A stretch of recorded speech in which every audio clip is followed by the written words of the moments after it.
welcome back sa aking YouTube channel na ako si Sera guys. No, pag-uusapan natin ang pagsasabotahe ni Rosmar kay Diwata. Obvious no, na parang sinasabotahe ni Rosmar si Diwata. Bukod doon sa prize, bukod doon sa ginaya niyang pares, no.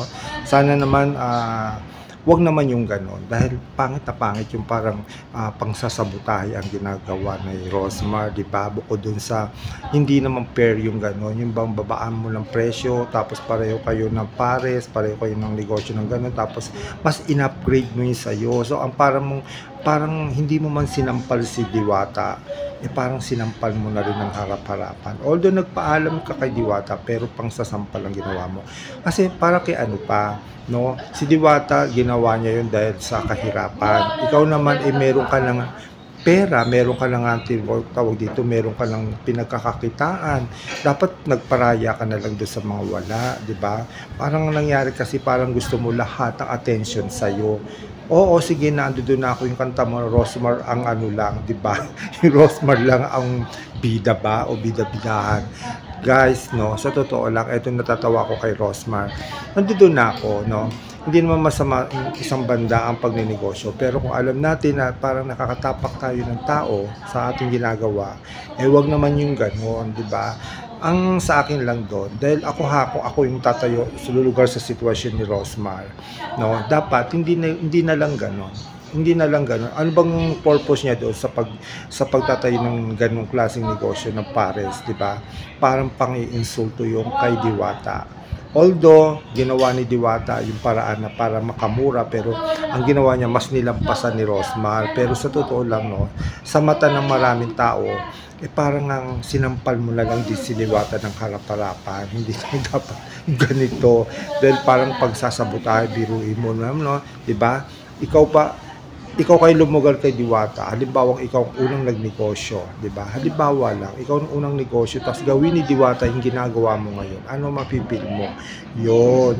At isa pang banda, no guys, no, parang pagsasabotay ang ginagawa ni Rosmar kay Diwata. Dahil nga, yung ibang vlogger na dating na kay Diwata, ay napupunta na ngayon sa kanya. Hindi natin alam kung kinokontak niya ba yan.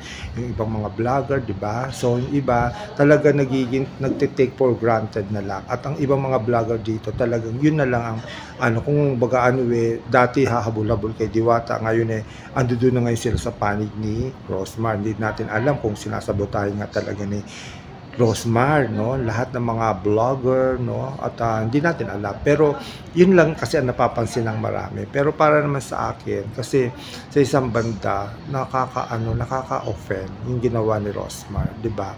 Okay lang sana kung ginaya niya si Diwata, pero pinantay niya lang yung level ng services, di ba? For example, di ba, ang presyo ni Diwata is 120, dapat ginawa rin niyang 120. Tapos yung mga ganong case ba, parang pantay lang ba, di ba? Pero ang ginawa kasi ni Rosmar, hinigitan niya pa si Diwata. So parang ang nangyari talagang kahit lugi siya, parang pang-iinsulto malaki yung kay Diwata. Kasi nga, biruin mo, saan ka ba makakita ngayon, no? Ngayon lang ako nakakita ng ganun, halagang 100 pesos. Pares, libre drinks, libre na cottage, libre na swimming pool, libre pa na. Kalokohan na yun. Sabihin na natin na, Diyos ko, wala kang kikitain. Ikaw na rin mismo, di ba, Rosmar, na nagsasabi, may kinikita ka pa ba, di ba? So, anong mahihinat na nito? Di ba? Abunado ka. Ang tanong, hanggang kailan yung gagawin mo ng ganyan? Hanggang sa mapansin mo ba na bumagsak na si Diwata bago ititigil mo yung negosyo mo na yan? Dapat panindigan mo na yan kahit magsara na si Diwata. Dapat panindigan mo na yan na tuloy-tuloy na yan. Dahil pag hindi mo pinagtuloy yan, ibig sabihin, lumalabas lang talagang sinasadya mong sabutahin si Diwata sa negosyo niya. Di ba? Ganun yun eh. Isipin mo yung mga tao dito, tanungin mo na lang yung mga tao dito. Ganun yun, ganun dumadating yun. Ngayon, kung dumating ang pagkakataon na biglang bumagsak si Diwata at napunta sa iyo ng mga parokyano niya, yung mga vlogger na nagsusuporta kay Diwata mapunta sa iyo, Ang tanong, kaya mo bang panindigan yung presyo na yan? Hindi ka ba magtataas? Hindi mo ba tataasan yung 100 na yan? Ako hindi ako naniniwala sinasabi mo for the love, Rosmar, hindi ako naniniwala na for the love yung ginagawa mo. Ang paniniwala ko, at hindi naman tanga rito ibang vlogger. Ewan ko lang dito sa ibang vlogger dito na nanggagamit na lang.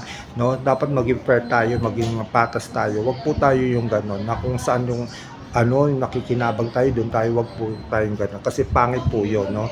Yung after na mapapakinabangan nyo si Diwata, nakakuha kayo ng view, nakapag-vlog kayo ng ganyan-ganyan, tapos lilipat na naman kayo kay Rosmar, manggagamit ang tawag doon, guys. Ako nang gagamit naman ako, pero dapat wag naman gano'n, masyado namang obvious at kagarapalan na lang yung mukha yung ibang vlogger dito.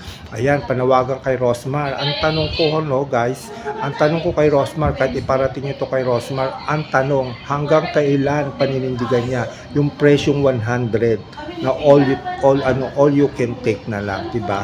Hanggang kailan, kasi siya lang ang nag-open ng ganyang negosyo na halos ibigay na lang niya. Ang tanong, hanggang kailan, no? Ito ba'y hanggang sa bumagsak lang si Diwata, tapos pag bumagsak na mag-iiba na siya ng price? Parang ganun ba? Yun ang tanong. Sana masagutin ni Rosmar. Sana naman sa mga ibang nanonood ng mga vlogger, at paalam nyo ito sa ibang mga vlogger, no guys, huwag naman po tayo masyadong bias. Although nakinabang tayo kay Diwata, nakakuha tayo ng view, nakapag-video tayo, dapat panindigan natin na tulungan pa nga natin yung tao dahil hindi naman siya humingi ng bayad, di ba? Unlike doon kay Rosmar. So si Rosmar kasi parang parang nanggagamit na lang siya, ginagamit yung mga ewan ko kung ginagamit yung ibang mga influencer o ibang mga vlogger, no, yung maliliit na content creator. Huwag naman ganon. Kasi kawawa naman, yung kinakalaban mo, Rosmar, napaka mahirap na tao. Alam mo naman, kaya nga naawa yung mga tao doon sa kanya kasi from tulay, ilalim ng tulay, tapos nakaahon siya, tapos nagsumikap, tapos kakalabanin mo. Nasa naman ang konsyensya mo? Huwag naman ganun, Rosmar. Ayan, ipaalam nyo yan sa mga nanonood dito vlogger. Paalam nyo to kay Rosmar para at least alam niya na mali naman yung ginagawa niya, hindi tama yung ganoon. Pwede niyang kalabanin, ba't hindi niya kalabanin yung mga malalaking negosyo dyan? Tapatan niya yun. Total, malaki na naman ang pera niya, di ba? Kaya niya makipagtapatan, tapatan niya Jollibee, Inasal. Yan ang tapatan niya. Huwag naman si Diwata. Dahil si Diwata, nagtatrabaho marangal at nagtatrabaho siya ng patas, di ba? From sa maliit hanggang sa lumaki. Dapat hindi yun ang kinakalaban mo. Kalabanin mo yung mga kaya mong kalabanin. Huwag mong itapat yung sarili mo dun sa walang kakayanan. Yun lang ang masasabi ko. At sana pakishare nyo na lang ito, no? Parating ito kay Rosmar para at least alam niya. At sana matauhan siya. Hindi ako against sa ginagawa niya. Against ako doon sa strategy niya. Diba? Sa strategy niya ng pangnenegosyo. Wala akong pakialam kahit magpatayo siya ng kahit anong negosyo. Pero ayusin niya, huwag siyang magsasabotahe. Okay guys, parating nyo na lang sa kanya at maraming salamat. God bless.